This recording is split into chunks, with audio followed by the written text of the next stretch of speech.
Bonsoir à tous, bonsoir à toutes. Merci d'être présents pour cette deuxième conférence dans le cadre de troisième conférence dans le cadre de court-métrage. Il y avait tout à l'heure s'il fonctionne, mais il est très capricieux et il a des angles très bizarres. C'est comme vous voyez un auditorium très pratique mais qui reste dans son jus, que généreusement le Musée des Beaux-Arts nous prête. C'est un lieu qu'on aime beaucoup, dans lequel il y a aussi des visites flash. Je vous conseille les visites flash qui mêlent cinéma et art sous toutes ses formes avec des pièces de la collection. Mais nous sommes ici aujourd'hui dans le cadre de court-métrage pour parler de monstres et merveilles aquatiques avec nos deux invités. Tout d'abord, d'un côté de cette extrémité de la table, Nicolas Télop, qui est journaliste, qui est contributeur à diverses revues de l'imaginaire en tous sens, et majoritairement cinéma avec la 7e Obsession, par exemple, qui est une revue. Vous connaissez la 7e Obsession ? C'est une superbe revue que je te laisse vite fait présenter quand même, parce que je trouve le concept très intéressant. Bonjour déjà. Oui, la 7e Obsession, c'est une revue qui est disponible en kiosque très facilement. C'est un bimestriel, c'est tous les 2 mois. Et à chaque fois, il y a un dossier qui n'est pas forcément lié à l'actualité et qui revient sur le patrimoine du cinéma de manière générale. Donc là, par exemple, le dossier, c'est sur Martin Scorsese en ce moment, vu qu'il y a son dernier film qui sort. Et on en profite pour balayer toute sa carrière dans une centaine de pages. Et voilà, pendant l'été, c'était un dossier sur les jeux et les jouets. On profitait de la sortie de Barbie. Jeux et jouets au cinéma. Et il y a des hors-séries, il y a 4 hors-séries par an qui paraissent. Cette année, on a eu un hors-série sur Steven Spielberg, la première partie de sa carrière, les 10 premières années pour être plus précis. Un hors-série sur... je ne sais plus. Tu sais, toi? Je sais pas, il y a eu cette Euh, année ou Pas encore des dinosaures, non. Non, non. il y a eu Il y un avait, spécial vampire aussi, mais c'était ouais, l'année c'était il y a un dernière. moment, il y a un moment, Ouais. ouais. On fait tellement de choses qu'on ne sait plus. Mais le prochain sera sur X-Files, la série X-Files. Donc si ça vous intéresse, ça va sortir le mois prochain.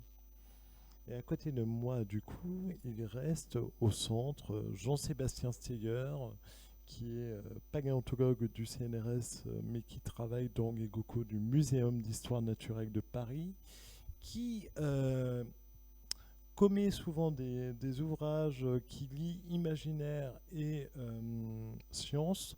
C'est grâce à lui qu'on a par exemple la science dans les terres du milieu chez Tolkien, on a la science dans le trône de fer, on a aussi, quand la science fait son cinéma avec un autre scientifique de chauve et de renom aussi, Rogan Lehoucq, que vous connaissez peut-être, ils nous ont fait tous les deux l'honneur d'inaugurer le festival l'année dernière pour ceux qui auraient pu être là.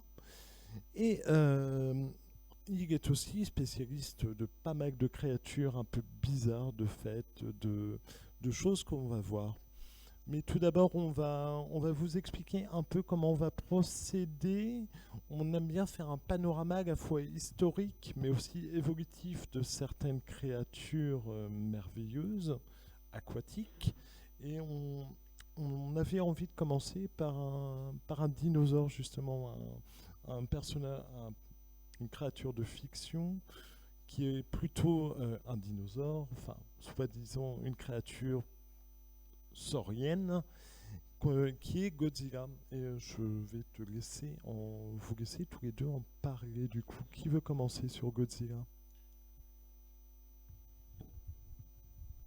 Vous connaissez Godzilla, non? Donc ça fait partie d'un genre de film au Japon qui s'appelle les kaiju, hein, c'est ça, donc les films de monstres. C'est le premier, c'est l'initiateur de ce genre. Le premier film date de 1954. Godzilla en japonais, c'est un mot valise pour gorille et baleine. Ce qui finalement ne correspond absolument pas à la description du personnage. Sans doute qu'à travers ces deux animaux-là qui sont convoqués, c'est la taille, en fait, c'est le gigantisme qui se rapporte à l'échelle, de ces deux animaux. Et donc l'histoire de ce film, c'est par rapport aux essais atomiques de l'armée américaine qui sont perpétrés dans l'océan au bord du Japon. Il y a un monstre antédiluvien, un dinosaure, qui se réveille, troublé dans son sommeil par ces radiations qui parcourent les flots, et il n'est pas content, parce qu'il n'était pas l'heure de se réveiller. Et du coup, il est un peu ronchon, et il se dirige droit vers Tokyo et vers le Japon, et puis il casse tout sur son passage. Donc il y a évidemment dans... Après, je vais plus loin ou On va peut-être en passer un extrait, du coup, puisqu'on Très a bien. un petit extrait de prévu. Voilà Godzilla, donc qui sort de l'eau, hein, effectivement. Et c'est le thème de cette année de court-métrage, Les mondes aquatiques. Donc on vous a choisi Godzilla pour vous parler de un petit peu de paléontologie, évidemment, des formations professionnelles obligent. Mais pas vraiment de dinosaures, parce qu'en fait, dans le film de 54 qui a été censuré au Japon à l'époque, parce que ça, au Japon, pardon, aux États-Unis à l'époque, parce que ça embêtait un petit peu les Américains, et en Occident. On a en fait dans l'histoire un paléontologue, je crois, qui s'appelle le professeur Tanaka, il me semble, qui est missionné par le gouvernement pour enquêter sur d'abord ces traces géantes que les protagonistes observent sur la plage, et puis ensuite on voit vraiment le monstre ultime, pas content du tout, être réveillé, donc comme tu l'as expliqué. Et moi, en termes de science, si je devais analyser cette forme de vie-là, je n'en ferais pas un dinosaure, évidemment, parce que les dinosaures sont réservés à un groupe de reptiles terrestres, en fait. Or, Godzilla, il sort de l'eau. D'ailleurs, il est énorme, ce qui peut expliquer aussi que dans l'eau, vous avez une force qui s'oppose en fait à la pesanteur, qui s'appelle la poussée d'Archimède, et qui fait que au cours des temps géologiques, on peut parfois observer des formes de vie énormes, mais vraiment énormes. Le mois dernier, des collègues péruviens ont publié Perucetus, qui est une sorte d'archéocète, en gros un cousin lointain des baleines, dont la masse est estimée à plus de 130 tonnes, je crois. Encore plus que nos modèles estiment les masses maximum des grands sauropodes, vous savez, les grands dinosaures avec des longs coups et des longues queues qui étaient terrestres. À partir de 90-100 tonnes, les modèles biomécaniques, c'est-à-dire vos os, tout simplement, au niveau des chevilles et des poignets, ne permettent plus d'articuler, en tout cas de maintenir une structure osseuse sur le sol hors de l'eau. Donc Godzilla dans l'eau, moi ça me va. Après, quand il sort de terre, peut se poser vraiment des problèmes qu'on appelle justement biomécaniques, surtout qu'il est bipède. Enfin, c'est un tétrapode, hein. Il a quatre paires quatre membres, je vais y arriver. Donc des membres antérieurs et des membres postérieurs. Et là, il se déplace sur ses membres postérieurs quand il est au sol, ce qui augmenterait encore plus la stature. On parle de graviportance, en fait, et donc la robustesse des os ne tiendrait tout simplement pas. Surtout qu'on va voir que Godzilla augmente de taille au cours de l'histoire du cinéma, donc je vais passer évidemment la parole à Nicolas.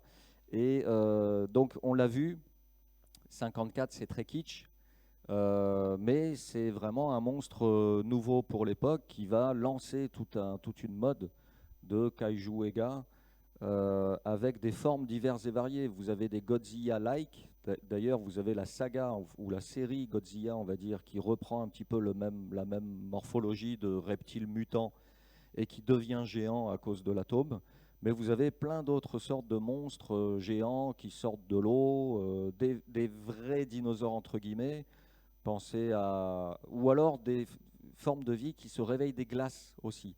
Les glaces, les profondeurs de l'océan, les sous-sols en général sont propices à développer l'imaginaire et à reprendre éventuellement de l'imaginaire collectif des dinosauroïdes, on va dire, plus ou moins grands, dont on augmente les tailles pour des raisons évidemment de cataclysmiques, hein, des raisons aussi scénaristiques, comme l'a fait en fait Spielberg aussi avec son requin des dents de la mer. Il a augmenté proportionnellement la taille des dents de sa mâchoire pour faire un requin encore plus méchant, entre guillemets. Donc on voit bien que le cinéma s'approprie des caractères morphologiques réels, des écailles, des griffes, des cornes, une stature robuste, et puis décuple en fait ces caractères en fonction de finalement l'intention que veulent donner les créatures designers.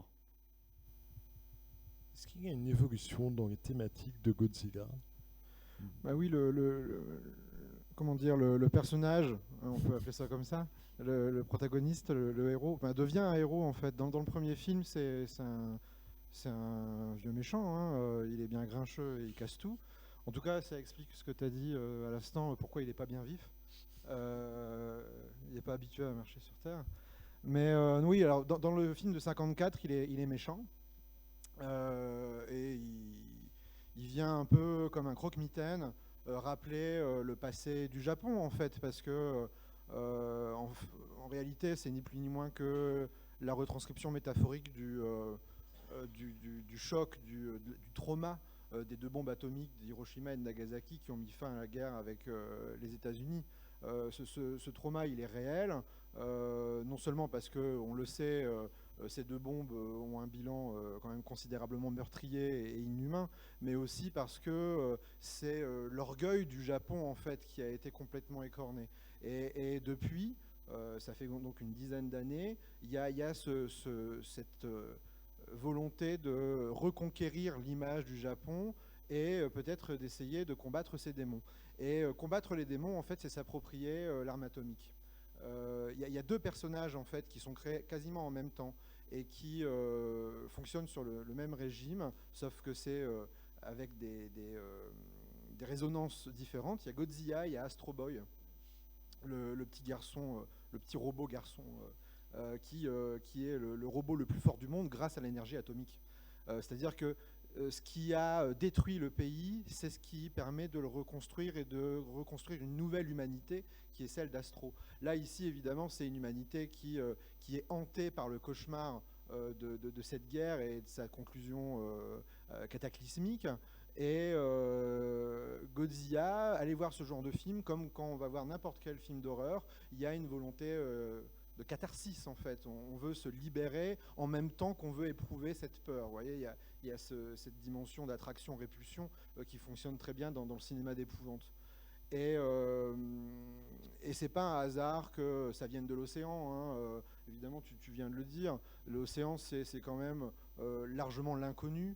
Tout ce qui est relatif aux profondeurs, à ce qui est trouble, etc., ça peut être aussi la métaphore de la psyché, hein, de l'inconscient. Et très clairement, la bombe atomique et l'énergie nucléaire de manière générale, elle a fait des dégâts dans l'inconscient collectif du Japon. Et puis on sait aussi que dans les excuse-moi, je suis long. On sait aussi que dans les légendes qui sont relatives à la création du Japon, comme le pays est constamment secoué par des secousses sismiques, ce genre de choses, on avait l'habitude de considérer que le Japon c'était le dos d'un dragon qui était immergé dans l'eau et qui se réveillait de temps en temps. C'était les soubresauts, hein, de la créature qui faisait des cauchemars peut-être. Et ben là, Godzilla, c'est presque une relecture de ce mythe-là.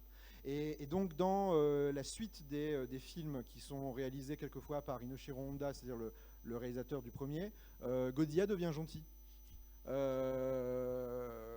Il suffisait de lui mettre une bombe atomique dans la figure et puis finalement il devient copain. Il va protéger le Japon contre toutes les créatures possibles et imaginables. C'est ce que tu disais, hein, d'autres créatures de type préhistorique. En fait, dans ce cas-là, Godzilla devient un peu l'équivalent d'Astro, justement, ce personnage fer de lance, ce héros en fait du Japon qui se réapproprie les traumas en fait liés à l'énergie atomique pour en faire une arme de reconquête, quoi, en fait. Et après, évidemment, ouais, il y a les remakes, donc celui de Roland Emmerich en quoi ? En 98. 98. Bon, ils sont fous, hein, de l'histoire du Japon et compagnie. Là, dans ce cas-là, c'est quoi ? C'est les essais nucléaires de la France ? C'est les méchants français dans le Ouais, Pacifique. voilà. On a fait des essais nucléaires en Polynésie, quelque chose comme ça, et du coup, ça a réveillé... Ah non, c'est un iguane. Le pauvre petit bébé, c'est un iguane qui a été irradié et qui du coup a pris une proportion colossale. Et du coup, il va tout casser aux États-Unis, ce qui est tout à fait logique. Mais là, en fait, Godzilla, la façon dont Roland Emmerich se réapproprie le mythe, c'est pour en faire quelque chose qu'il adore. C'est du cinéma catastrophe, en fait. C'est du film catastrophe. On casse tout, tout le monde pleure et on sauve les chiens parce que c'est le principal. Et c'est ce qu'il a fait avant avec Independence Day, c'est ce qu'il va faire après avec 2012, c'est quoi, le jour d'après, ouais, ce genre de choses. Sans Godzilla. D'ailleurs, tu as une petite faiblesse pour ce film. Tu peux nous expliquer pourquoi? On va en passer un extrait d'ailleurs et tu nous expliqueras pourquoi anatomiquement tu aimes beaucoup ce film. Ok.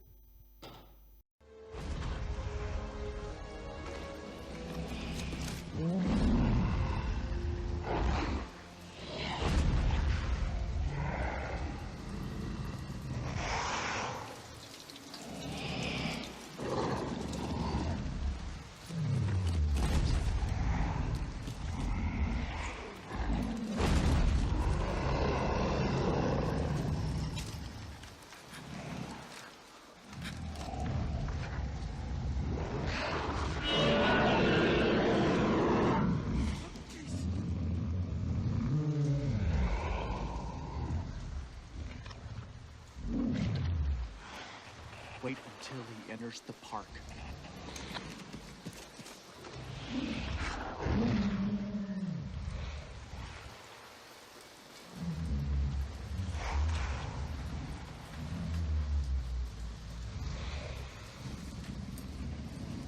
Come on.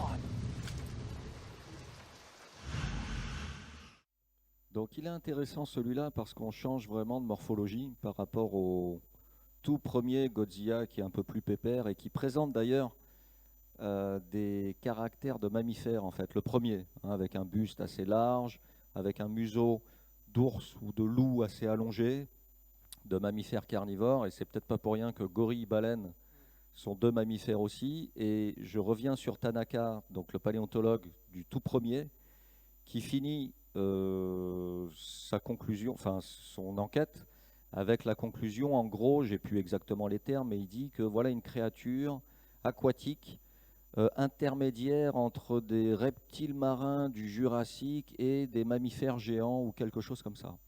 Donc si je devais placer l'ancien Godzilla dans un arbre phylogénétique, c'est-à-dire un arbre de relation de parenté des espèces réelles, je mettrais Godzilla chez un groupe qu'on appelle des synapsides, c'est-à-dire le groupe des reptiles mammaliens, entre guillemets, des reptiles qui présentaient dès le Carbonifère, à peu près moins de 300 millions d'années déjà, des reptiles qui présentaient certains caractères de mammifères, qui sont retenus par la sélection naturelle, notamment au niveau des mâchoires, des oreilles internes, et des modes de reproduction également, et qui vont donner naissance plus tard à l'ensemble des mammifères dont nous appartenons. Donc ça rajoute peut-être encore plus de catastrophe ou d'empathie finalement avec ce monstre-là, puisqu'il n'est pas très très loin des mammifères, hein. Il n'est pas si reptilien que ça, et Emmerich, je viens de le voir ce soir, fait un monstre avec une pupille ronde, et la pupille ronde est plutôt caractéristique des oiseaux ou des mammifères, ou certains amphibiens. Mais on s'éloigne un petit peu du morphotype ou du stéréotype, si vous voulez, reptilien classique, avec la pupille verticale. On a toujours un reptile géant, d'ailleurs dans le générique, effectivement, dans le générique d'Emmerich, hein, qui refait l'histoire avec les méchants français, nos tests atomiques sont tout à fait condamnables, hein, c'est pas ce que je veux dire. Dans le Pacifique, Chirac avait relancé en fait les tests alors que l'opinion publique internationale était contre la reprise des tests nucléaires sur Mururoa ou ailleurs, et on a vu les catastrophes écologiques que ça a fait, et je ne parle pas des catastrophes humaines parce qu'il y a encore des personnes qui sont atteintes de tumeurs et de cancers à cause de ces tests-là. Et là, on voit dans le générique d'Emmerich un affreux mélange avec des images sous-marines effectivement d'iguanes marins des Galapagos. Rien à voir avec Mururoa, mais il y a d'autres images où on voit des reptiles, et puis il y a un montage où on voit un champignon atomiques qui passent par là. Donc ce sont des tests qui sont faits en sous-sol, en sous-sol sous la mer, et puis aussi d'autres tests américains cette fois-ci qui ont été faits en fait en subsurface par rapport à la surface de l'eau. Mais dans tous les cas, c'est franchement catastrophique par rapport à la vie qui vit, c'est le cas de le dire, dans ces écosystèmes-là ou autour de ces écosystèmes-là. Et on a du coup un Godzilla un peu back to the dinosaurs, qui ressemble, surtout quand il crie. Vous avez tous vu Jurassic Park, j'espère. On a une sorte de copier-coller, inconsciemment ou pas, du T-Rex dans Jurassic Park, avec une tronche un peu plus large, avec un museau un peu plus développé, une tête un peu plus plate, mais on a une posture beaucoup plus élastique, beaucoup plus réaliste finalement. On a des membres postérieurs qui sont beaucoup plus aussi mécaniques entre guillemets. En fait, on a un reptile qui est bipède aussi, bien sûr. On ne va pas changer Godzilla sur Terre parce que sinon on n'arriverait plus à l'identifier. Mais on a un truc qui est plutôt digitigrade, comme les théropodes, le groupe des T-Rex, des raptors et compagnie, et non pas plantigrade, comme c'était le cas avec le Godzilla d'avant.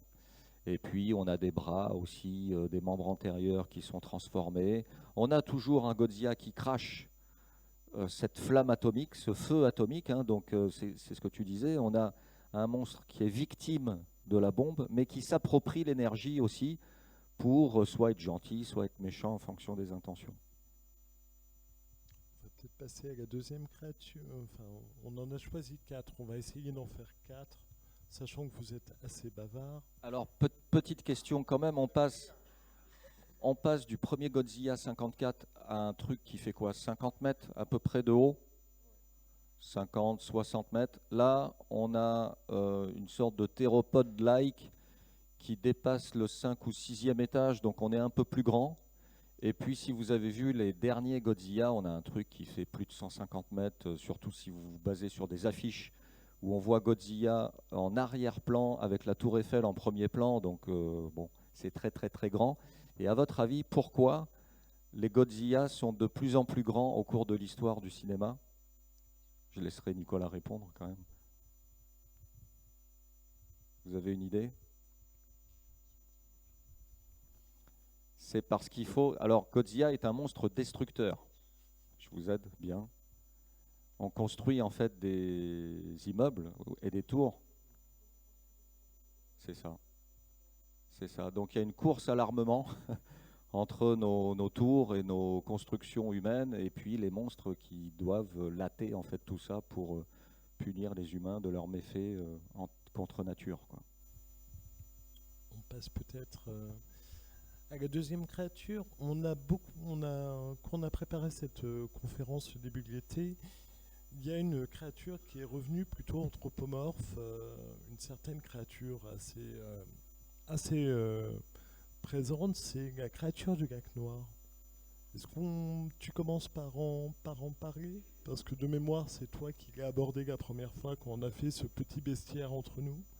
Je mets juste les affiches pour que les gens puissent... Ouais, voilà, La créature du lac Noir, c'est un film de Jack Arnold de 1958, je crois, ou 57, quelque chose comme ça. Et c'est le producteur qui était obsédé par une légende qu'il avait entendue qui prétendait qu'il y avait des hommes poissons, des hommes mi-hommes en fait, enfin, des créatures mi-hommes, mi-poissons, qui vivaient en Amazonie dans les eaux troubles du fleuve. Et donc il voulait à tout prix faire quelque chose là-dessus, notamment pour s'inscrire dans la lignée des Universal Monsters, c'est-à-dire tous les films du studio Universal des années 30 et 40 qui étaient consacrés aux grands monstres de la littérature et qui sont devenus maintenant des monstres du cinéma, Frankenstein, Dracula, la momie, etc. Donc là en fait c'est le dernier Avatar, c'est la créature du lac Noir, et pour le coup, lui, il n'a pas été réveillé par une bombe atomique, mais il est réveillé par le passage d'une jante dame qui nageait dans l'Amazonie et auquel il n'est pas insensible, visiblement. C'est un extrait, c'est exactement la scène qu'on a choisie, je crois.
Alors c'est rigolo parce que dans le cinéma hollywoodien des années 30 et 40, les films de ballet aquatique, ça avait un gros succès.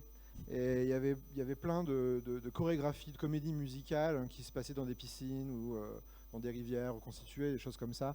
Et donc on a l'habitude à Hollywood d'employer des nageuses, des nageurs pour être acteurs. Là, c'est la première fois, enfin, c'est une des premières fois où on renverse le spectacle, étant donné qu'on ne filme plus de l'extérieur, on filme de sous l'eau. Alors c'est pas le premier film, on en discutait là, c'est pas le premier film qui fait ça, mais c'est intéressant parce que y a vraiment ce côté d'observer, ce côté voyeuriste, hein, d'observer une jeune femme qui est en train de nager, et on se met plus ou moins directement dans la peau du monstre parce qu'on est mis sur le même plan. Celui qui observe, hein, qui regarde cette naïde comme ça évoluer dans l'eau. Et il faut savoir que c'est un film qui a été tourné et projeté en 3D à l'époque. Donc le côté spectaculaire, on l'a pas forcément ici, mais c'est déjà très beau. Hein, c'est des très belles images, il me semble, très onirique, très esthétique. Mais il y avait une dimension où on essayait de se faire rendre compte aux spectateurs la profondeur en fait de l'eau et des distances entre les personnages, entre la surface, le sous-sol, enfin le sous-sol sous-marin. Voilà, mais je vais te laisser reprendre. Ouais, c'est un super film. Ceux qui ne l'ont pas encore vu et qui ont vu La forme de l'eau de Del Toro, on va en parler après, On va en parler juste après. qui nous explique que c'est un petit peu effectivement La Belle et la Bête, quoi, avec cette belle rencontre bizarroïde dans ce lac paumé là au fin fond de l'Amazonie. On est en plein imaginaire du monde perdu de Conan Doyle, qui était un auteur anglais, féru de paléontologie aussi, parce qu'il autour de sa maison de campagne, il allait se balader avec son chien, je crois, et puis il a trouvé des traces de pas d'iguanodon, en fait. Et les traces en question ont fait l'objet même de photos, de dessins illustrant en fait la couverture du monde perdu. Donc là, on est dans un monde perdu aquatique. Et au début du film, on a un ichtyologue, donc un biologiste spécialiste des poissons, et un géologue qui discutent et qui tombent en fait sur, parce qu'ils font des fouilles, ils regardent les parois tout autour de ce lagon noir, et il y en a un qui tombe littéralement sur une main fossilisée, très proche en fait de la main de cette créature-là, et il dit à son collègue: ah, regarde, c'est une main bizarroïde du Dévonien. Il parle vraiment de Dévonien. Et le Dévonien, c'est une vraie époque géologique d'environ moins 400 millions d'années. Tout à l'heure, on était à moins 300 avec l'histoire des synapsides et de Godzilla.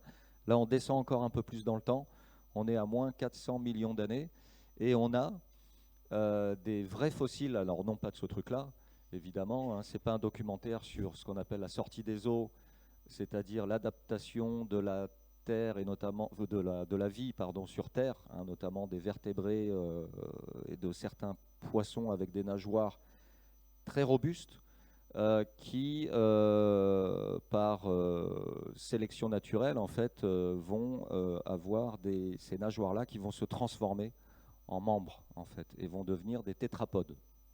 Donc là, on a une sorte de fantasme d'être à la fois primitif, du dévonien. Alors on ne parle pas, nous, de primitif ou d'évolué, on parle de caractères plésiomorphes, c'est-à-dire liés en fait aux ancêtres, et apomorphes, c'est-à-dire des caractères dérivés en termes de morphologie, mais bon, je ferme la parenthèse. On a un mix, en fait, un humanoïde poisson, un homme poisson tout simplement. Et alors ça serait intéressant de regarder dans la littérature quels sont les premiers hommes poissons. Je pense à Lovecraft, avec, évidemment. Avec Ismouth. Cauchemar d'Ismouth, et puis Dagon. Il y en a déjà dans Les Aventures du baron de Munchausen. Oui. Donc, et puis auparavant, il y en avait aussi, je crois, dans le livre de Cyrano de Bergerac, le vrai, hein, pas le personnage. Les états généraux de Lagune. Voilà, c'est ça. Mais où il va aussi dans le sous-sol, dans le monde sous-marin, je vais y arriver. Voilà. Donc oui, il y a avant Lovecraft, et il y a des gens qui sont contemporains de Lovecraft, voire qui sont antérieurs à lui, qui en ont parlé. Je pense à William Hodgson, avec la chose parmi les algues et les canaux de Glencairn. Voilà. Sinon, la preuve que ce film n'est pas un film de monstre, mais un film romantique, c'est qu'à la même époque, un an après, il y a dans 7 ans de réflexion, je ne sais pas si vous connaissez ce film de Billy Wilder avec Marilyn Monroe. Marilyn Monroe et son compagnon, on va dire, enfin c'est son voisin, mais bon, ils flirtent ensemble, sortent du cinéma et ils ont une discussion sur le monstre et le type dit mais ouais c'est une créature horrible. Et elle dit oh non, je suis trop triste pour lui, il est amoureux, etc. Et donc voilà, en fait, le vrai sujet du film, c'est la romance. Et Guillermo del Toro, il l'a bien compris parce que c'est ce qu'il fait avec La Forme de l'eau. C'est un hommage à ce film qui est un film vraiment fondamental pour lui, comme ça peut l'être pour Tim Burton, hein, La créature du lac noir, ou bien pour Joe Dante, pour ceux qui connaissent. C'est vraiment une sorte de pilier. Et avec la forme de l'eau, il lui rend un hommage très très appuyé. On va justement s'en passer un petit extrait. Avec comme l'histoire de Godzilla, avec un creature design, enfin là en l'occurrence un caractère design revu et corrigé, enfin modernisé avec des couleurs, enfin on en parlera après l'extrait.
Donc là, alors c'est toujours un acteur, hein, un man in suite.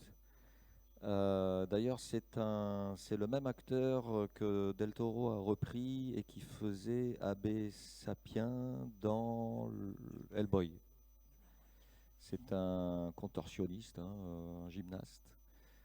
Tout comme l'acteur de la créature du Lagon Noir était celui qui jouait Tarzan, je crois. Ah ouais, d'accord. Donc là, on voit un être, alors toujours pareil, humanoïde, moitié poisson, moitié humain. Alors, dans ces films-là, parce que ça se veut un petit peu vintage, y compris chez Del Toro, bien sûr, c'est sa touche, il est question de chaînon manquant. Et moi, quand j'entends parler de chaînon manquant, mes derniers cheveux, je m'arrache mes derniers cheveux. Parce que, en fait, quand on parle d'évolution des espèces, on ne parle plus de chaînon manquant. On a considéré la recherche de chaînons manquants jusqu'au dans les années 50, 60, parce qu'on considérait un fossile comme obligatoirement représentant un stade intermédiaire entre une forme plus ancienne et une forme éventuellement actuelle ou plus récente. Or, on se rend compte que l'évolution des espèces n'est pas une sorte d'échelle graduée qui va de la bactérie jusqu'aux humains, en passant par les poissons ou ce que vous voudrez. L'évolution des espèces, c'est un buisson hyper ramifié, et chaque espèce maintenant est replacée d'une manière indépendante, et on étudie non pas qui descend de qui en termes d'échelle, justement, on balaye cette image-là de nos conceptions, mais qui est le plus proche de qui, hein, et d'ailleurs, Darwin l'avait bien pressenti dès le 19e. Il avait dit à juste titre que le singe n'était pas l'ancêtre de l'homme, hein, mais que l'homme et le singe ont un ancêtre commun. Donc ça change tout. En fait, on étudie maintenant l'évolution des espèces comme des relations de parenté entre des sortes de cousinades, si vous voulez, et non pas de replacement dans le temps, forcément.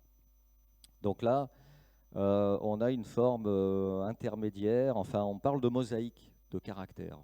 En fait, quand vous avez une forme de vie de ce type-là, avec des caractères, on voit le long des bras, des espèces de membranes, des espèces de nageoires plus ou moins vestigiales. Quand on fait un zoom sur la tête, on voit des pupilles, des branchies aussi, on parlera peut-être des branchies avec d'autres espèces qu'on va voir. Alors ce film-là, il s'inscrit dans la lignée, dans la suite en fait de L'étrange créature du lac noir, parce qu'il y a un moment une référence au fait qu'il a été attrapé en Amazonie. Donc il y a très clairement une filiation en fait entre le film de Jack Arnold et celui de Guillermo del Toro. Ce qui est beau aussi, c'est que du coup Guillermo del Toro s'inscrit à la même époque de référence qui est les années 50. Et c'est pas un hasard parce que il permet en fait de montrer, d'exposer ce qui n'était qu'une métaphore en fait chez Jack Arnold, à savoir la place des marginaux, la place de ce qu'on appelle les frics en fait. Vous voyez, ceux qui sont invisibilisés en fait par la société américaine, par le rêve américain, qui idéalisent le couple, qui idéalisent un certain type de physique, un certain type de statut social. La façon dont on avait de parler des frics dans les années 50, c'était de faire des films de monstres. Et Tim Burton et Guillermo del Toro, ils l'ont bien compris. C'est quelque chose qui les touche particulièrement. Tim Burton, il va construire sa carrière intégralement là-dessus. Et Guillermo del Toro, c'est le film le plus burtonien en fait qu'il ait fait avec La forme de l'eau, parce que il montre en fait ce qui était resté sous la surface, donc d'une société policée qui est celle du rêve américain. Donc il montre la romance, le parcours de deux êtres marginaux perdus au sein d'une société dans laquelle ils n'ont aucune référence, aucun modèle auquel se rattacher. Et donc ils sont obligés de créer leur propre monde, en fait. En l'occurrence, un monde qui, de nouveau, est celui sous-marin qui va sous les apparences, en quelque sorte.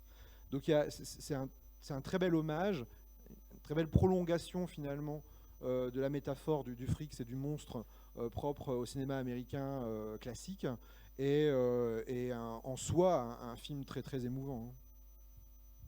On va peut-être passer à la prochaine créature.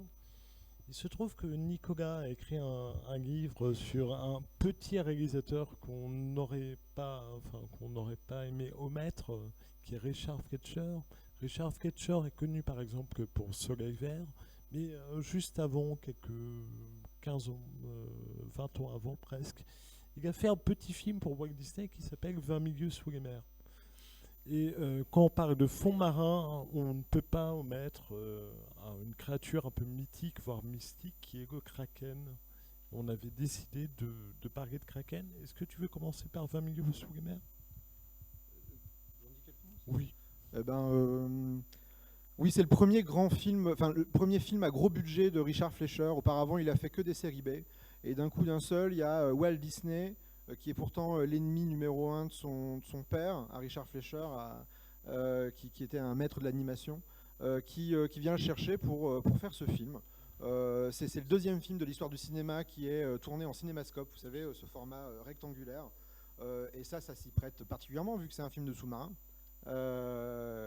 qui lui-même est donc un format horizontal. Et c'est un film, en termes de mise en scène, qui est spectaculaire et exemplaire. Il n'avait aucun modèle auquel se rattachait auparavant Richard Fleischer, vu qu'il n'avait jamais vu le film précédent, La Tunique, qui n'était pas encore sorti. Donc il invente en fait la mise en scène du cinémascope avec ce film. Et puis dans cette séquence-là, qui a été traumatisante pour toute une génération de spectateurs et de téléspectateurs dont je suis, il y a une attaque de poulpes géants ou de pseudo-kraken qui a marqué les mémoires.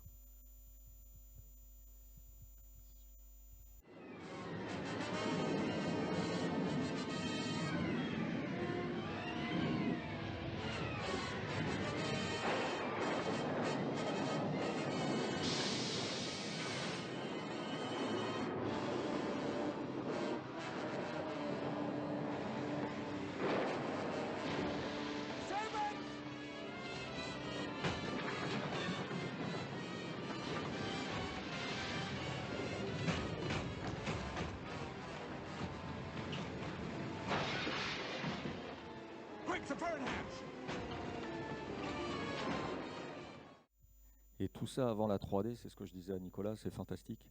C'est super de revoir cette scène-là. Le Kraken, donc là on passe, on n'est plus dans le monstre humanoïde qui nous est proche finalement, ou du reptile mammalien.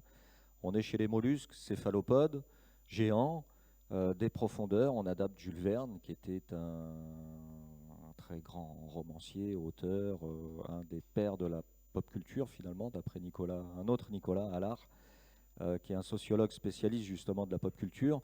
Jules Verne utilise cet imaginaire collectif des mondes perdus dans Voyage au centre de la Terre, avec cette espèce de modèle, de théorie de la Terre creuse où on retrouve des espèces antédiluviennes dans ce monde perdu. Et puis dans les profondeurs, là aussi, il met en scène d'autres monstres comme le fameux kraken de la mythologie scandinave, qui a été un peu plus tard découvert, alors pas aussi grand bien sûr, mais ça existe, des céphalopodes géants, c'est le genre Architeuthis. On a des sortes de calmars, c'est plus proche du calmar que de la pieuvre, d'ailleurs l'affiche montre plus un calmar ou une sèche qu'une pieuvre, donc on est assez... C'est quoi la différence? Une pieuvre, la tête en général est beaucoup plus allongée, les bras sont beaucoup plus musculeux à la base, tandis que pour ceux qui mangent de la viande, en tout cas des fruits de mer, des supions ou des sèches, voilà, le manteau est un peu plus allongé, il y a des proportions différentes et c'est pas tout à fait le même groupe. On reste dans le grand groupe des céphalopodes, mais on a des formes différentes, et là, Architeuthis, c'est plus un calmar géant, en fait, un petit peu comme ce qui est représenté sur l'affiche de l'époque. Pas aussi grand, bien sûr. On a des calmars géants de 16 mètres, je crois, mesurés directement. C'est des organismes qui s'échouent sur les plages. 16 mètres, c'est pas mal quand même, en sachant qu'on a mesuré évidemment les tentacules les plus longs, parce que quand vous êtes un céphalopode à 8 bras, vous avez sur 8 2 bras qui servent à attraper en fait les proies et qui sont souvent très élargis en fait dans la partie distale, élargis en massue, avec des doubles ou des triples rangées de ventouses et parfois des crochets. Et indirectement, on a aussi des carcasses de cachalots qui sont échouées avec des traces de crochets assez monstrueux. On a aussi retrouvé des becs, parce que ces organismes-là avaient une mâchoire calcifiée en calcite et ou en aragonite, je ne sais plus exactement. Mais on parle de bec de perroquet parce que ça ressemble vraiment à un bec robuste, court, très arrondi, pour percer et fracasser en fait les cachalots qui se baladent aussi à très grande profondeur. Donc ça aussi, imaginez le combat, un bon fight entre un cachalot et un vrai kraken, entre guillemets, ça peut aussi donner des idées sympas. Peut-être que ça a déjà été mis en scène, mais en tout cas, ces images-là, elles sont magnifiques parce qu'on est avant la 3D. Alors, je ne sais pas si c'est bourré d'animatronique ou quoi. Je vais laisser la parole, je parle trop. Non, c'est passionnant. Oui, c'est des bras articulés, quoi, qui vont dans tous les sens. En fait, il y a une première séquence qui est tournée qui devait se passer au crépuscule, donc on voyait beaucoup mieux les choses. C'était une catastrophe, c'était ridicule. Et du coup, ils ont dit on va cacher la misère, on va faire la nuit et en pleine tempête, comme ça on verra rien. Et le fait est que c'est très réussi, effectivement, c'est quand même extrêmement spectaculaire. Et oui, c'est une séquence qui a un mois à tourner, cette séquence qui fait 5 minutes. Dans ceux qui ont connu les années 80, il y avait une émission qui s'appelait Disney Channel, qui passait des extraits de dessins animés, des extraits de films, etc. Et régulièrement, il y avait cet extrait-là qui passait au milieu de Bambi et de Blanche-Neige. Et bon, évidemment, ça marque, quoi. Et sinon, ce qui est intéressant, juste rapidement, parce que je vois que l'heure tourne, le film a été tourné en 1953, il sort en 1953, c'est-à-dire un an avant Godzilla. Et en fait, il est aussi question de l'énergie atomique et de la bombe atomique, en fait. Parce que dans le roman de Jules Verne, le sous-marin... est atomique de mémoire. Dans le roman de Jules Verne, il est électrique. Il est électrique. Et dans le film, en fait, il transpose cette énergie, il utilise l'énergie atomique. Et ce qui est rigolo, c'est que 1 an auparavant, il y a le premier sous-marin atomique américain qui est mis à flot. Et devinez comment il s'appelle Nautilus. Donc évidemment que le film de Richard Fleischer est un commentaire en réalité sur l'actualité et sur l'angoisse, le trauma, vous voyez, atomique. Parce que ça a beau être de l'autre côté de l'océan Pacifique, ça a beau être du côté de ceux qui ont envoyé la bombe. En fait, la psychose nucléaire, elle existe, elle est quand même là. Et c'est aussi un film finalement justement sur le progrès. Parce que le délire, cette sorte de fantasme faustien de Nemo, du capitaine Nemo, est animé par le progrès. Vous voyez, il veut faire le progrès aussi de l'humanité à travers cette âme de destruction. Quelque part, il est rattrapé par l'inconnu, ce qui reste inconnu dans notre monde, à savoir ce pseudo-Kraken, qui d'ailleurs, vous l'avez peut-être vu, se saisit du capitaine Nemo. Hein. C'était le personnage qui avait un pull blanc. Et il est sauvé par le personnage qui est incarné par Kirk Douglas, qui lui incarne le héros traditionnel, le héros physique, tandis que le capitaine Nemo, lui, il incarne le héros moderne, scientifique, cérébral. Et donc le film est également une sorte d'affrontement comme ça entre la modernité et la tradition, entre la volonté de faire la course du progrès vers le progrès jusqu'à ce qu'il soit destructeur, et la volonté de s'inscrire en fait dans la matérialité qui est celle de la tradition de l'humanité, quoi, en fait. Et c'est pour ça que c'est plus qu'un roman, enfin c'est plus qu'un film d'aventure, c'est un vrai huis clos oppressant qui se situe dans le Nautilus et qui oppose James Mason qui incarne Nemo et Kirk Douglas qui incarne un matelot, un vulgaire matelot, mais évidemment c'est celui qui va, je dis rien. On va passer à la suite parce que sinon on va pas s'en sortir. On avait un extrait de Pirates des Caraïbes, mais veux-tu qu'on le passe ou on enchaîne directement sur la Oui, on le passe pour le gigantisme.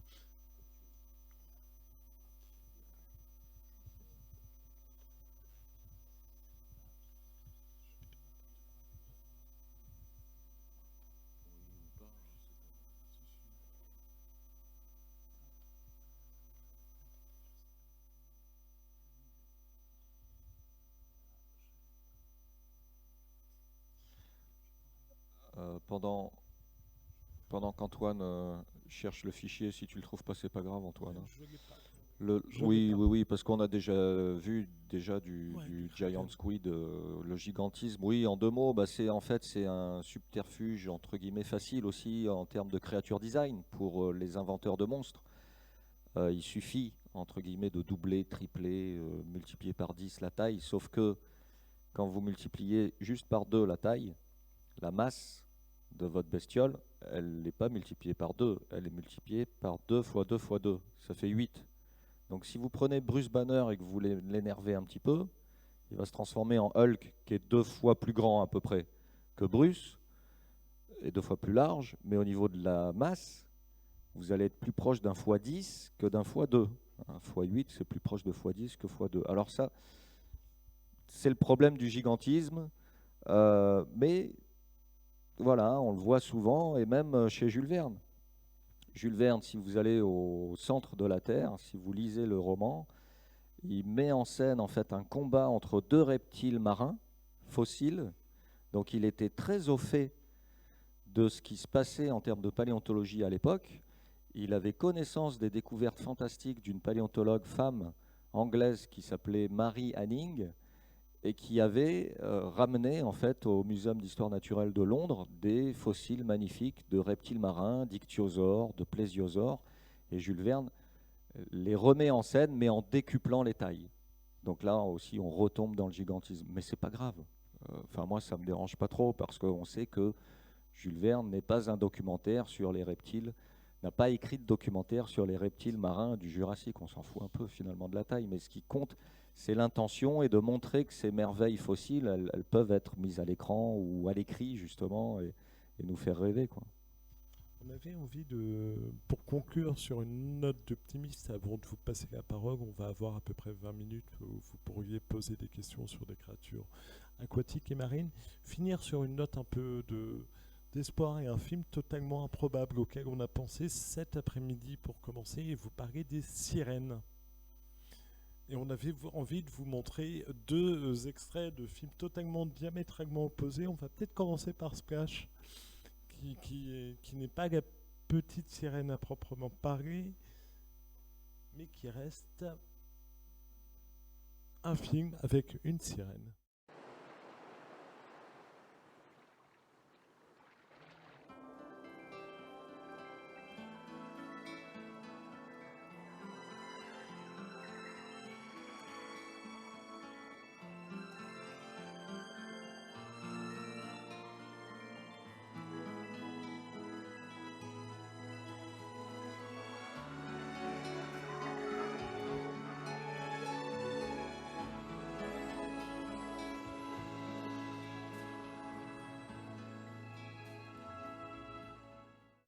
Donc là, on est au niveau caractère design, c'est-à-dire on imagine des personnages ou créatures design, hein. Là, on est un petit peu intermédiaire justement parce qu'on a l'hybride par excellence dans le bestiaire classique mythologique de la sirène, hein, depuis Ulysse, en passant aussi par la mythologie scandinave qui présente aussi ses propres sirènes, qui d'après les textes anciens sont plutôt des femmes otaries ou des femmes phoques ou des femmes morses que des femmes poissons. Donc en fonction de la paléogéographie de votre mythologie, si vous faites de la mythotypie comparée, vous allez voir un petit peu différentes sources d'inspiration aussi en fonction des époques et en fonction des lieux. Là, on a vraiment l'hybride entre guillemets classique, hein, humain plus animal, hybride qu'on retrouve beaucoup un peu partout. Pensez aux Égyptiens, aux divinités égyptiennes, où vous avez des têtes d'animaux qui sont montées entre guillemets sur des troncs humains, hommes ou femmes d'ailleurs. Là, on a vraiment une femme poisson qu'on va retrouver aussi chez Harry Potter, qui est l'autre version de la sirène. Et puis là, je vais laisser peut-être la parole à Nicolas pour le contexte et le cinéma. Je ne sais pas quoi dire. Alors c'est le seul film censuré par Disney+, il faut le savoir. Mais Ouais. alors, Bah, ils ont, ouais. si vous vous souvenez un moment, elle court nue de dos avec des cheveux longs, et elle a le malheur d'avoir juste 2 fesses qui apparaissent, et Disney+ a décidé de recuter, d'ajouter en post-production Des cheveux. des cheveux qui lui arrivent bien en bas jusqu'aux jambes, histoire qu'on ne voit pas ces 2 fesses apparaître sur la plage. Ouais, oui, c'est la vie. Voilà. Mais c'est toute la différence qu'il y a entre les années 80 et aujourd'hui, effectivement. Là, c'est un film pour enfants, en fait, hein. Oui. C'est un film pour enfants ou pour adolescents. Et Un Tom Hanks qui ouais, qui voilà, bottine. tout jeune. Et qu'on pourrait plus faire aujourd'hui. Après, est-ce que c'est très grave? Je vous assure qu'on s'en remettrait, hein. Euh, Et donc, oui, pour Harry Potter, là, pour le coup, ben, c'est dans quel épisode? Moi, je sais plus, hein. C'est dans la coupe Ils ont de décidé feu. ça sans moi cet après-midi. On a décidé ça cet après-midi. Ouais, j'étais pas encore là. On en a, on en a Alors, rajouté. je me retrouve avec Splash et Harry Potter. Alors, Oh. merci bien. Non, je rigole. On a mis 20 milieux sous les mers quand même. C'était lequel alors? Alors c'est le coupe de feu du coup. Le C'est 4. le 4. Alors, ce qui est très intéressant, c'est qu'on a une image beaucoup plus fidèle de la sirène telle que les mythes ont pu les décrire ou l'imaginer. Petit extrait. The Bowback's champion, Miss Jellicle, has unfortunately been forced to retire, so she will take no further part in this task.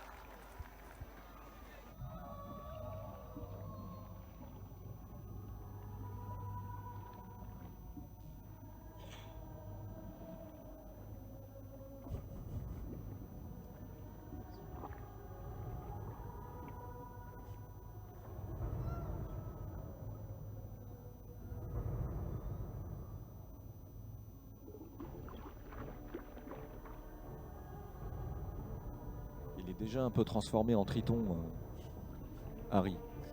Et je crois que si je me souviens bien, il bouffe une sorte de cellule d'algue et hop, il est capable de respirer dans l'eau. Il a les mains palmées comme l'homme de l'Atlantide, Marc Harris. Et il va rencontrer, voilà.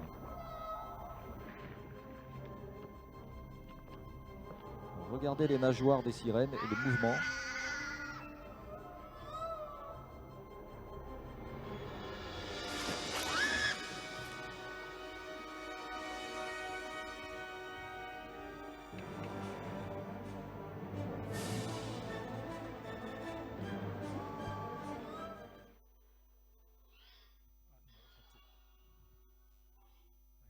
Ouais, elles font bien flipper. Pourquoi? Ben, parce qu'elles sont beaucoup plus réalistes finalement. Le corps de poisson est mieux respecté entre guillemets dans la morphologie, avec une nageoire, on dit hétérocerque, donc la partie supérieure est pas tout à fait la même que la partie inférieure des rayons osseux qui composent la nageoire, mais peu importe. Dans Splatch, c'est une nageuse. Et donc elle garde un mouvement, en fait, un déplacement sous l'eau par ondulation verticale. Ça, c'est typique des mammifères parce qu'on ne va pas la transformer en poisson, la pauvre actrice non plus.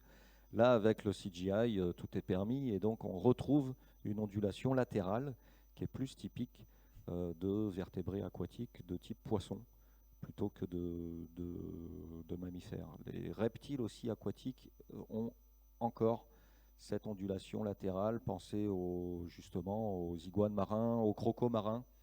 Ça se déplace comme ça, c'est peinard. Là, on voit des mouvements hyper rapides. Il y a des branchies, alors je ne sais plus où elles sont exactement. La position des branchies varie en fonction des films aussi, c'est intéressant.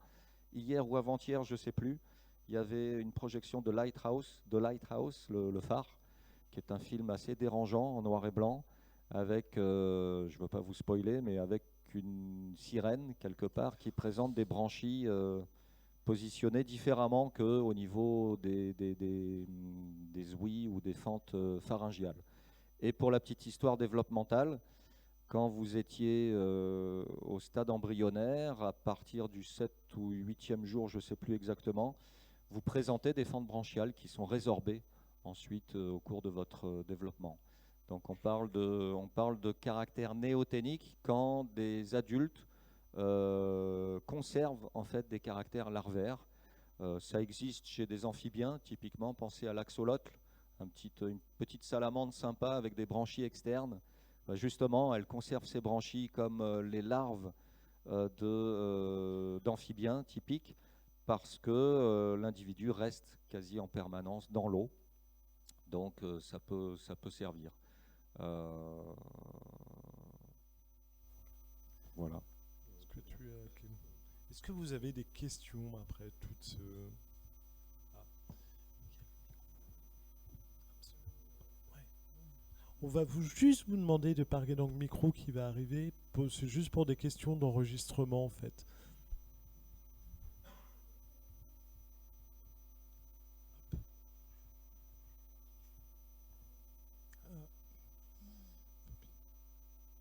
Est-ce qu'il fonctionne? Non. Ah, il ne fonctionne pas. Bon, bah, non, il ne fonctionne pas, c'est pas grave, parlez comme. Vous parlez fort, c'est pas grave.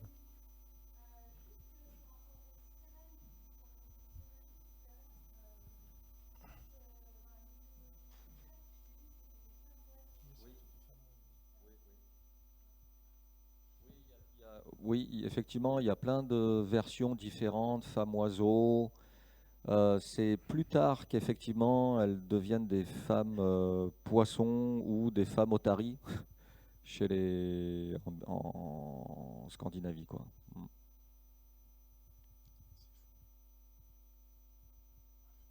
Est-ce qu'il y a une autre question par hasard? Ou des questions sur d'autres créatures? Jean-Sébastien est très fort pour sortir des mots dignes d'un dictionnaire de Scrabble, donc n'hésitez pas. Oui, il y a plus de 7 lettres.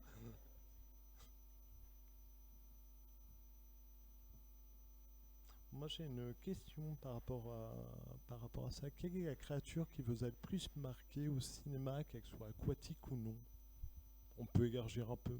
Bah oui, mais non, parce que c'était le poulpe géant dans 20 000 sous les mers, je pense. C'est ça. Après, tout le monde a été traumatisé par Les Dents de la Mer, par Bruce, qui évidemment, c'est un film important en la matière. On aurait très bien pu évoquer. On peut en passer un extrait si tu veux. Oui. J'en ai un sur mon PC. Oui, bon, on peut passer la soirée ici. Moi, ça Non, me dérange pas. Mais, le musée ferme à 20h. Mais non, comme tu disais tout à l'heure, ouais, c'est un requin qui n'existe pas en fait. C'est pas un requin. Alors oui, je te fais confiance là-dessus, mais c'est un pur fantasme. Les requins ne se comportent pas comme ça, ils ne ressemblent pas vraiment à ça. En tout cas, actuellement, j'ai bien compris que tu avais quelque chose dans le chapeau à nous sortir. Mais évidemment, mégalodon. Non, voilà, ça c'est un monstre de cinéma particulièrement efficace, ne serait-ce que parce que le film réunit deux régimes du spectacle. La première partie où on ne le voit pas, ou très peu, il est résumé à un aileron et à son thème musical célébrissime, et la deuxième partie où il est beaucoup plus visible, où on le montre et où il devient l'objet du spectacle. Et ça, c'est quand même quelque chose de nouveau, en fait, et qui va contribuer à la naissance, finalement, du blockbuster. C'est le premier blockbuster, le premier film qui rapporte énormément d'argent de par le monde.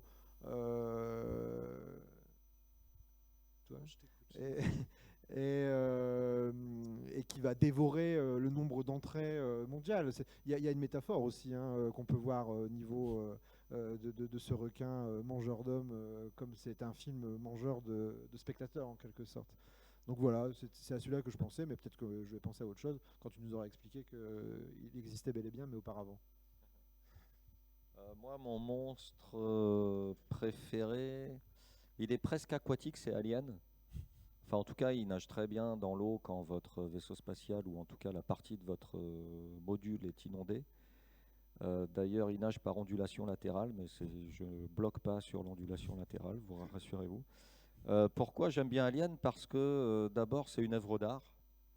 C'est un plasticien suisse, Hans Rudi Giger, qui l'a imaginé, qui l'a peint à l'aérographe. Et puis quand l'équipe est tombée dessus, ils se sont dit, bah, voilà notre monstre ultime, surtout que le peintre en question, enfin le plasticien, avait, sous forme d'étude, mais vachement bien bossé la bête. Au niveau développemental, au niveau parasitoïde, tout était déjà bien ficelé chez et dans Alien. Et c'est pour ça, je pense que j'aime bien, c'est parce que même si on peut retrouver des caractères, un assemblage chimérique pas trop classique quand même, mais on peut retrouver des caractères de vertébrés, des caractères aussi d'insectoïdes.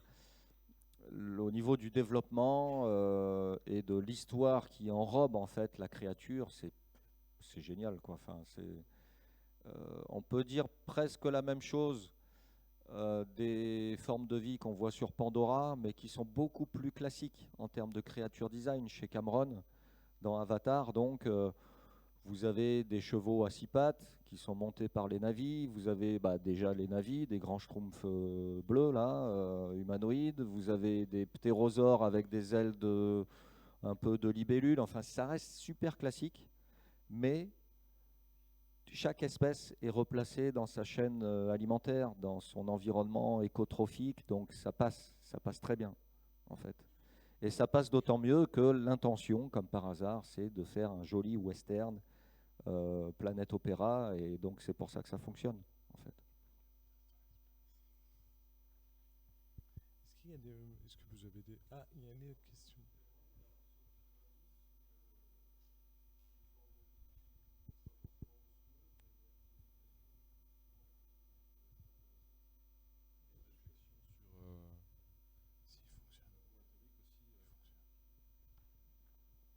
Non mais il fonctionne. Je vais répéter rapidement votre question. C'était l'extraterrestre dans Abyss, autre film de James Cameron. On est en 89, ouais, c'est ça. Hein. Et effectivement, ouais, il y a une originalité dans le creature design parce qu'on a quelque chose de polymorphe.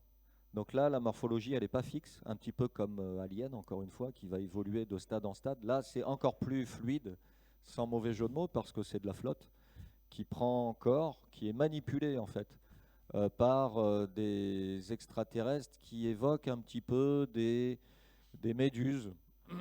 On les voit à la fin du film remonter un petit peu en surface et sauver d'ailleurs le protagoniste. Et là, on a, oui, de la bioluminescence. On a l'apparition un petit peu d'une mode, même en creature design, une mode de la bioluminescence qui est vachement repris chez Del Toro. Parce que Del Toro a fait un clin d'œil pardon, à la créature du Lagon Noir, mais il a fait un gros clin d'œil au kaiju en faisant Pacific Rim, le premier. Hein, on ne parle pas du 2, mais le premier Pacific Rim, c'est du Del Toro, c'est des gros mechas contre des gros kaiju, avec des morphologies hyper intéressantes en termes de creature design et beaucoup de bioluminescence. Et encore aujourd'hui, avec la forme de l'eau, enfin aujourd'hui ou avant-hier, quoi. Et puis même dans le cinéma hollywoodien, Avatar, typiquement, Cameron a rajouté, enfin c'est pas vraiment Cameron, c'est si, parce que Cameron était aussi creature design il y a longtemps, avant de se lancer dans dans la réalisation de films. Mais je crois qu'il a fait appel à Barlov en termes de DA, de directeur artistique pour ses créatures, et Barlov a inondé en fait ces espèces extraterrestres de bioluminescence qui n'a pas lieu d'être d'après Roland Lehoucq qui a calculé la luminosité de la planète satellite qui s'appelle donc Pandera, qui est un satellite naturel d'une géante gazeuse qui s'appelle Polyphène, je crois. Il s'est amusé évidemment à calculer en fait la luminosité, la distance en rapport aux planètes, etc. Et Pandora est suffisamment éclairée par sa géante gazeuse pour ne pas que la sélection naturelle darwinienne ait retenu en fait de caractère bioluminescent. Voilà. Donc bon, on s'en fout un peu parce que c'est du cinéma, mais quand même. On veut dire arrogant. Ah, il y a une question.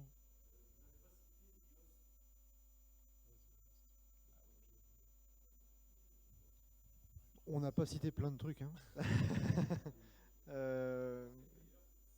Ah oui.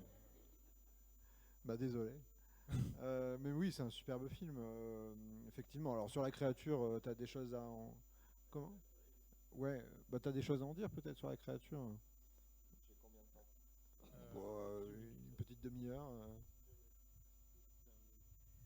Oui, il y a beaucoup de choses à dire. Bah, on est dans du polymorphisme aussi. On n'a pas cité The Thing, où là aussi, on a une créature extraterrestre qui se voit pas. Donc on est vraiment, tu parlais de huis clos tout à l'heure, dans un registre dramatique, avec quelque chose qui se détecte ou qui détecte les autres mais sans qu'on le voit. Et on peut faire aussi, encore une fois, un parallèle avec Alien, parce que dans le premier Alien, et peut-être dans d'autres films, mais je ne sais plus trop, il y a le monstre en fait adulte n'a pas Dieu, et pourtant il est capable de vous détecter super bien et de vous infecter, quoi. Oui,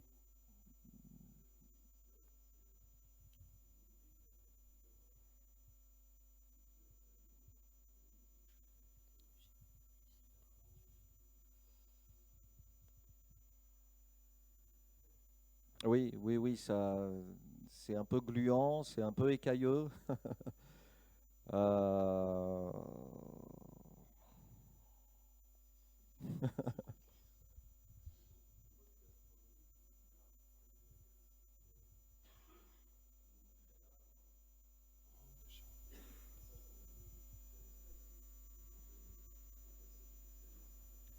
Ah oui, mais vous lui coupez la chic. Euh, Non, non, mais oui, vous avez raison, c'est un très beau film, et puis une très belle créature, une chimère, on pourrait dire, hein, c'est un très grand réalisateur. Hein. Et en plus, c'est un film avec une dimension sociale, évidemment, la créature est métaphorique aussi là-dedans. Hein. Mais oui, on pourrait en parler pendant des heures, à condition peut-être qu'on le revoie et qu'on y soit préparé. Euh, mais oui, c'est un des derniers grands films de monstres, sans doute, de ces 20 dernières années. Hein, sans aucun doute, ouais. Et qui ressort d'ailleurs en 4K, voilà. là, ce mois-ci ou le mois prochain. Ça nous donnera l'occasion de réviser un petit peu. Tout à fait. Est-ce qu'il y aurait une dernière question rapide? Sur un truc qu'on sait répondre. Hein.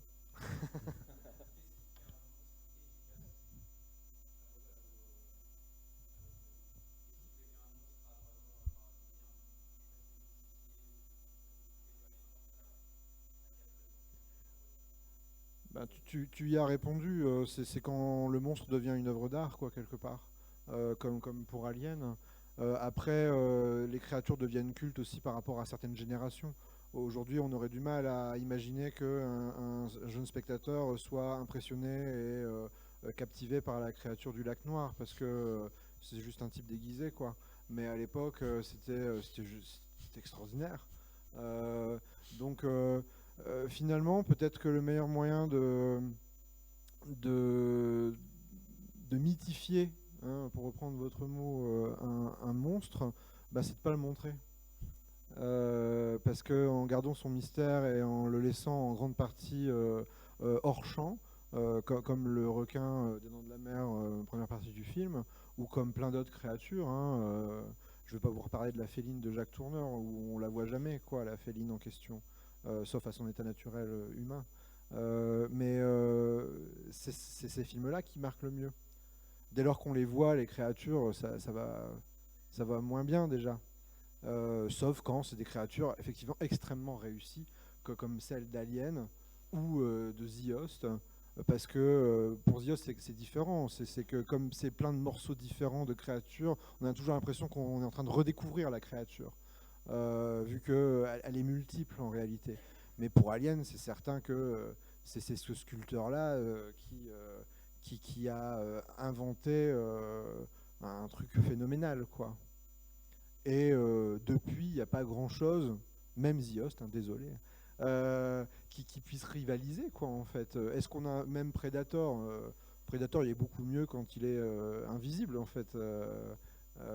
Mais voilà, c'est ce qui veut dire qu'il y a quand même un point limite qui a été atteint avec cette créature-là. Je ne sais pas si j'ai répondu, mais... c'est paradoxal finalement, parce que moins on le voit, plus on a peur du monstre, mais monstre c'est monstrum et ça veut dire montrer, en fait. Donc on veut montrer une intention, donc l'intention elle varie aussi en fonction des cinéastes, mais je crois que plus c'est polymorphe, alors si ça se voit pas, c'est encore mieux. Hein. Et effectivement, dans le premier Alien, on le voit très peu aussi, l'extraterrestre. On voit ses œufs, et puis on voit les premiers stades des premières scènes qui sont bien gore et qui posent justement d'ailleurs le style un peu SF horrifique. Tu me corriges hein, si. En plus, il est hybride, mais tellement hybride qu'il est même organique et métallique, puisqu'il a les dents en fait métalliques, et puis il a certaines parties au niveau caudal qui reluisent un petit peu comme du métal. Il est incompréhensible en plus parce qu'il a un sang hyper caustique. Alors est-ce que le sang devient super acide au contact de l'atmosphère reconditionnée dans le vaisseau spatial, ou est-ce que sa tuyauterie interne est hyper blindée? Ça, on ne sait pas trop. Il vaut mieux pas trop savoir. Il vaut mieux pas tout savoir finalement, parce que le monstre doit rester un mystère énigmatique quelque part et en même temps proche de nous, pour faire passer des choses, de l'effroi, de l'empathie, de l'amour ou de la tendresse aussi. Pensez à Totoro. C'est un monstre sympa, Totoro, et c'est un kaiju en fait écologique aussi. C'est un mammifère kaiju qui niche dans un camphrier géant. Alors pour le coup, il est vraiment géant le camphrier. Et si Miyazaki a utilisé le camphrier, c'est pas pour rien, parce que c'est le deuxième arbre qui a résisté à Hiroshima et Nagasaki, après le ginkgo. Donc on boucle. Avec l'atome, c'est pas super reluisant comme boucle, mais... Et on fait une petite conclusion. On vous remercie tous d'être venus aussi nombreux.